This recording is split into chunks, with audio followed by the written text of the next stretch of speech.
अस्सलाम वालेकुम। आज एक न्यूमेरिकल सॉल्व करवाने वाले हैं जो कि बहुत ही इंपॉर्टेंट है, जिसमें हम मालूम करेंगे लिमिटिंग रिएक्टेंट। ठीक है, तो सबसे पहले आप लोग ये समझें कि लिमिटिंग रिएक्टेंट होता क्या है। देखिए, रिएक्टेंट वो रिएक्टेंट जो कि मुकम्मल कंप्लीटली कंज्यूम हो जाए तो वो कहलाता है लिमिटिंग रिएक्टेंट। ठीक है, अब एक रिएक्शन हो रहा है, उसमें कैसे पता लगेगा कि लिमिटिंग रिएक्टेंट कौन सा स्पीशीज लिमिटिंग रिएक्टेंट था। तो आप ये देखेंगे जिससे प्रोडक्ट कम बनेगी ना वो लिमिटिंग रिएक्टेंट होगा। ठीक है, तो अब इसको हम न्यूमेरिकल तौर पर करके दिखाते हैं। मिसाल के तौर पर ये सवाल है, combustion of ethene in air. Air में इथीन कंबशन हो रही है। ठीक है, टू फॉर्म कार्बन डाइऑक्साइड और वाटर। कार्बन डाइऑक्साइड और वाटर बना रहे हैं, ये गिवन इक्वेशन दी हुई है। ठीक है, अब क्या बोल रहा है, if a mixture containing 2.8 gram of ethene and 6.4 gram of oxygen, 2.8 gram ethene और 6.4 gram of oxygen is allowed to react. Ethene का और ऑक्सीजन का रिएक्ट हो रहा है। ठीक है, जिसमें 2.8 ग्राम इथीन है और 6.4 ग्राम ऑक्सीजन है। ठीक है, अब उसमें क्या करना है, आइडेंटिफाई करना है limiting reactant and the mass of carbon dioxide. Carbon dioxide product side पर है। ठीक है, तो इस तरह का जब न्यूमेरिकल आता है तो ये लॉन्ग क्वेश्चन आंसर में आता है, और इसको किस तरह सॉल्व करना होता है जरा देखते हैं। देखिए, सबसे पहले आपको इन जो मासेस हैं इथीन का और ऑक्सीजन का, इसके मोल्स चाहिए होंगे ताकि आप मोल्स में मोल टू मोल कैलकुलेशन कर सकें। ठीक है, इस वजह से आपको मोल्स चाहिए होते हैं। मास टू मास कैलकुलेशन नहीं की जाती, मोल्स टू मोल्स कैलकुलेशन की जाती है। ठीक है, तो सबसे पहले आपको इसका मॉलिक्यूलर मास आपको पता होना चाहिए। इथीन का मॉलिक्यूलर मास होगा और क्या ऑक्सीजन का मॉलिक्यूलर मास होगा, आपको ये पता होना चाहिए। ठीक है, तो सबसे पहले लिख देते हैं मास ऑफ C2H4 कितना गिवन है, 2.8 ग्राम। फिर आ जाता है molecular mass, molecular mass of C2H4 कितना आएगा, 12 12 14 14 12 12 24 24 और 4 28 28 ग्राम पर मोल आ जाएगा मॉलिक्यूलर मास। ठीक है, इसी तरह से ऑक्सीजन का निकालते हैं, मास ऑफ ऑक्सीजन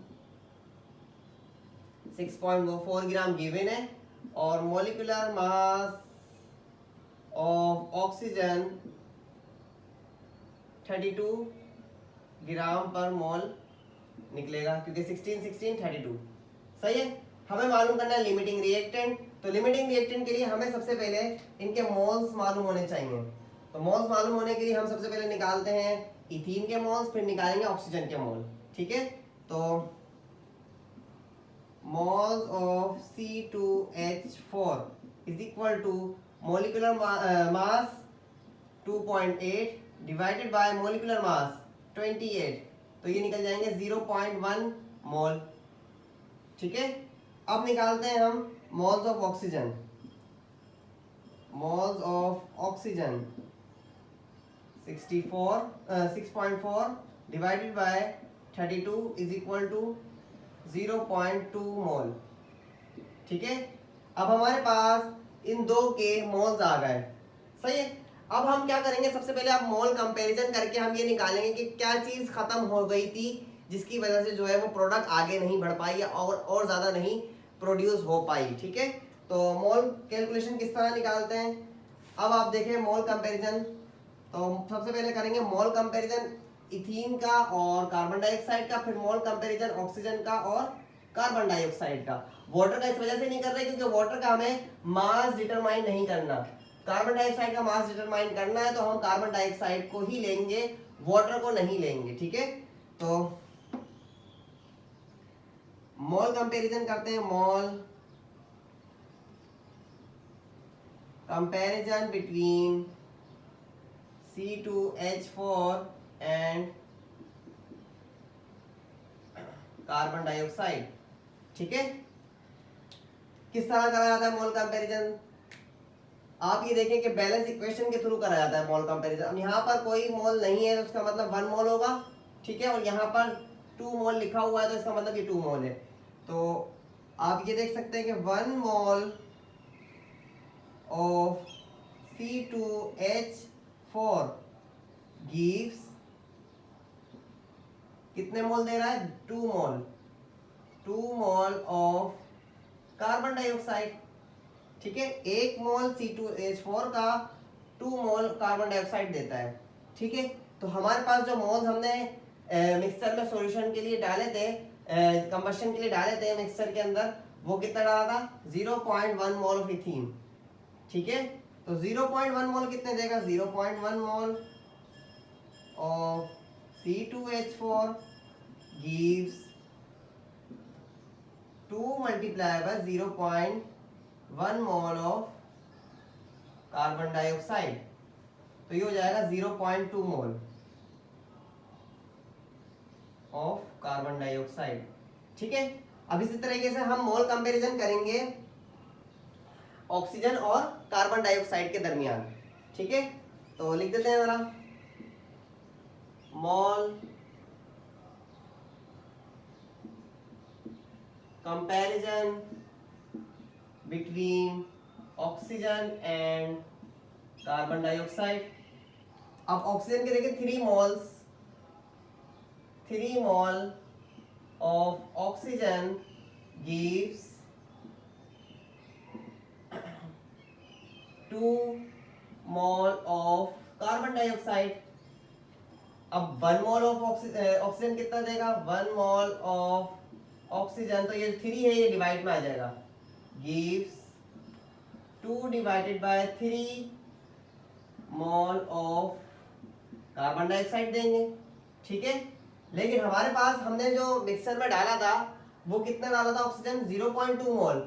तो अब देख लेते हैं कि 0.2 मोल ऑफ ऑक्सीजन गिव्स कितना देगा? 2 डिवाइडेड बाय 3 मल्टीप्लाई बाय 0.2 मोल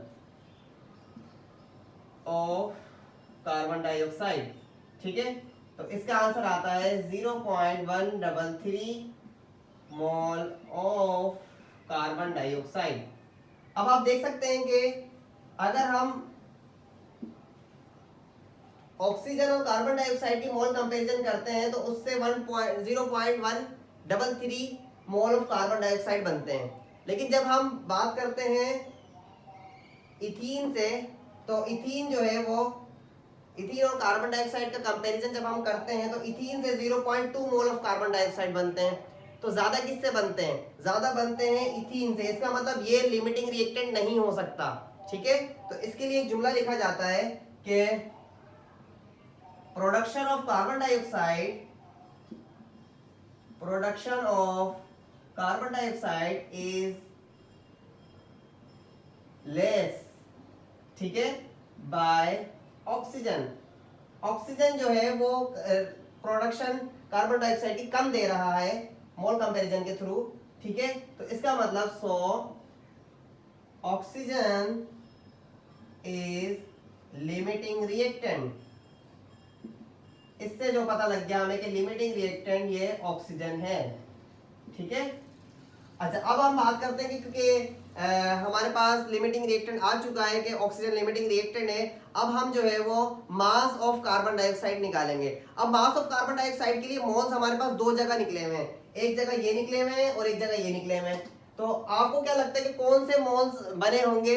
तो मैं ये बता दूं कि जो हमारे पास ये वाले जो मोल्स हैं, ये क्योंकि विद रिस्पेक्ट ऑफ इथीन है, तो इथीन की वजह से 0.2 मोल्स बने थे, लेकिन ऑक्सीजन की वजह से 0.133 मोल्स बने थे। तो जो इसके ओरिजिनल मोल बनेंगे वो 0.133 मोल्स ही बनेंगे, क्योंकि इथीन के मोल इस वजह से नहीं लिए जाएंगे क्योंकि जो प्रोडक्ट है वो डिपेंड कर रही है सिर्फ और सिर्फ ऑक्सीजन के ऊपर। अगर ऑक्सीजन को बढ़ाएंगे तो फिर प्रोडक्ट ज्यादा बनेगी। ठीक है, क्योंकि लिमिटिंग रिएक्टेंट ने लिमिट कर दिया है, रोक दिया है प्रोडक्ट को बनने से। ठीक है, तो इस वजह से 0.133 मोल्स ऑफ कार्बन डाइऑक्साइड यहां पर आकर ये इसके मोल्स बनेंगे 0.133 मोल्स ऑफ कार्बन डाइऑक्साइड। अब आप देख सकते हैं कि आप मास का फॉर्मूला लगाएंगे, mass of carbon dioxide is equal two moles multiply by molecular mass.